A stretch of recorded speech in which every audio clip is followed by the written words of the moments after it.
Any questions to Peter? I would ask the panelists shortly to now sit on here and a short discussion, or I have to bring up the chairs again because I've lost all the chairs. Maybe we also should now come to a more, how can I say, administrative, operational issue very shortly. What is the webpage? Where can I get information for if I want to contribute, and who is allowed to contribute or to take part in the competition? Maybe Stephen, you could mention it. Yes, the information about details of this, there are some already on the OMI website. That's very obviously www.ohmi.org.uk. There will be some on Ars Electronica too. I think it's going to take us probably about a week to get everything up to date, so it's fully there. And there's a bit of discussion to have on some of the technicalities with Ars Electronica. It's absolutely open to everybody without exception. But there's a bit of a process here. What we're anticipating is that there'll be, we invite for the first year ideas, propositions, designs, not necessarily an instrument. We want to look at those, perhaps even during the year.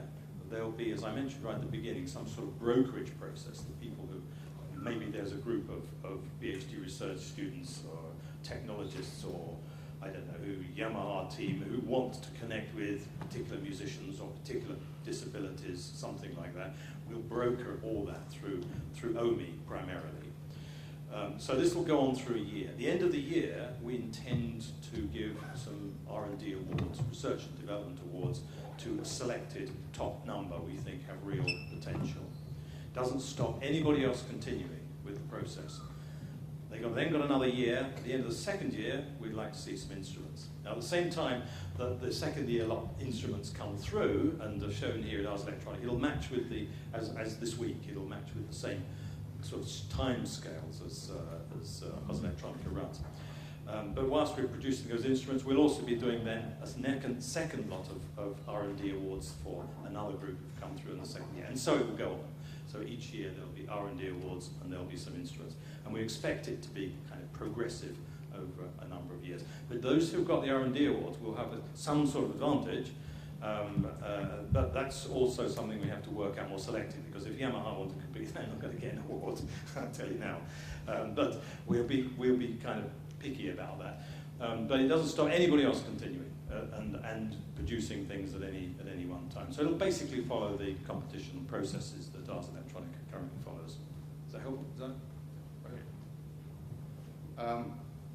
It's tremendously late. It has been a very hot day. I would propose following. We moved the entire panel to the cafeteria. Whoever wants to come and follow, we are not that many anymore anyway. We can have it in a more fresh environment and can drink something altogether, right? And we're still open for questions, of course, but I think it's just too hot in here. Awesome. Yes, thank you.